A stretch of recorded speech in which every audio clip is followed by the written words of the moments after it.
लेकिन मैं बार बार कहता हूं कि हर फैसले भावनाओं में बहके और भीड़ के द्वारा की जाती है। कुछ फैसले बहुत स्मार्ट तरीके से की जाते हैं और हम लोग इस बार उसी स्मार्ट तरीके से हम लोग आगे बढ़ रहे हैं, जिसमें आप सभी लोगों का सहयोग चाहिए। एक तरफ तो हम लोग पेपर कैंसिलेशन के लिए दबाव बनाएंगे क्योंकि हमारे पास एविडेंस है।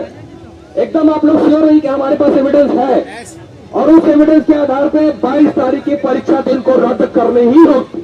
लेकिन हम सभी लोगों का मानना है कि अगर 22 तारीख की पेपर अगर परीक्षा बाहर है तो 21 तारीख की क्या गारंटी और कितने लोगों का विश्वास है कि इसका परीक्षा बाहर नहीं होगा, क्वेश्चन बाहर नहीं होगा? क्या आप लोगों का विश्वास है?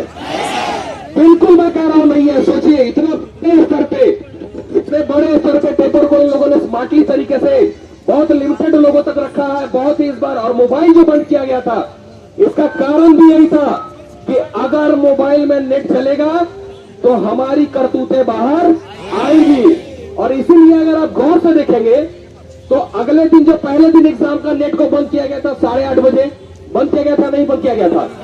लेकिन अब अगले दिन गौर से देखिए तो अचानक से यह आदेश जारी होता है कि पूरा इंटरनेट को 2 बजे से ही बंद कर दिया गया था।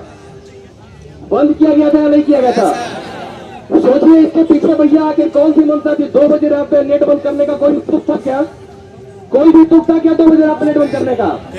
इसलिए बंद किया गया था कि इनके इनपुट्स मिल चुके होंगे इनको कि कहीं ना कहीं हमारे सिस्टम में छेद हो चुका है और वो छेद बाके पूरा टंकी न खाली कर दे, इसलिए इन्होंने इस बार नेट को बंद किया था। पर हमारे बच्चे भी बहुत स्मार्ट है, कहीं ना कहीं उन लोगों ने हिम्मत दिखाई और हिम्मत दिखाते हुए वो आगे आए। उन्होंने बताया और इसी हजारीबाग के लड़के ने बताया, मैं नाम नहीं लूंगा, कुछ चीजें सार्वजनिक नहीं करनी चाहिए, बहुत सारे लोगों ने बताया, सेंटर से बुला बुला के बताया। और उस दिन जिस दिन परीक्षा हो रही थी आप परीक्षा जरूर दे रहे थे, लेकिन हम कुछ शिक्षक लगातार सेंटर्स पे भाग दौड़ कर रहे थे क्योंकि हमें पता चल चुका था, इस चीज का अंदेशा हो चुका था कि कहीं ना कहीं जब इतने लोग आरोप लगा रहे हैं तो वो आरोप सही है। और उस आरोप को बहुत बहुत स्मार्टली तरीके से जब हम लोग वो किए, उस पर गहन रिसर्च किए तो पता चला कि पेपर कहीं ना कहीं आउट है, पेपर आउट हो चुका है। और एक चीज मैं बताऊं आपको, इस पेपर आउट गिरोह का सबसे बड़ा सरगना आपके हजारीबाग में ही है, आपके हजारीबाग में ही है या नहीं है? ये सब आप लोग भी जानते हैं क्योंकि आप ही के लोग के बीच के दोस्त हमको तरह तरह का कॉल करके मैसेज करके बताते रहे कि सर आज ही 10 लड़का उठ गया है सर उसका फोनवा स्विच ऑफ है सर, कॉल रिसीव नहीं कर रहा है सर, सही कर रहा है ना?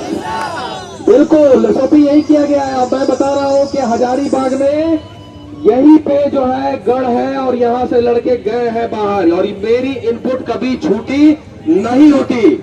और ये आप लोग भी जानते हैं, सर ये आपके बीच के ही बच्चे थे, आपके बीच के ही बच्चे थे ना? बिल्कुल ये आप कह रहे हैं आपके बीच के ही बच्चे थे कि जो बाहर कहीं ना कहीं उनको पेपर मिला था और वो पेपर रटने गए थे। तो सोचिए जब इतना छाछ प्रबंध होने का बताया जाता है तो भाई आखिर पेपर लीक कैसे हो गया? कैसे हो गया पेपर लीक? हेमंत सोरेन की सरकार ने मैं पॉलिटिकली बातें जल्दी तो नहीं करता हूं पर आज करने पे मजबूर हूं कि सिर्फ बालू गिट्टी ही नहीं, युवाओं का भविष्य भी बेचा है इन्होंने, युवाओं का भविष्य भी बेचा है इन लोगों ने।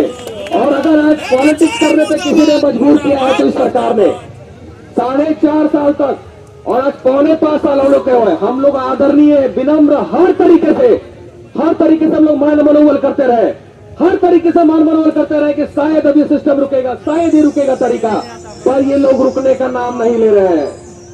कोटा बांटा जा रहा है और ऐसा नहीं कि सिर्फ मैं बोल रहा हूं, आप सब लोग भी जानते हैं, आपके बीच के लोग भी जानते हैं कि कोटा बांटा पीजीटी में जिस तरह से देखिए मुख्य वजीर भी यहां बोलता है, पीजीटी में मुख्य वजीर भी बोलता है, हाई कोर्ट के ऑर्डर्स होते हैं तो जो है मार्कशीट डिस्क्लोज किया जाता है, कट ऑफ बताया जाता है और 80 वाला लड़का पास हो जाता है और 130 लाए वो लड़का फेल कर जाता है।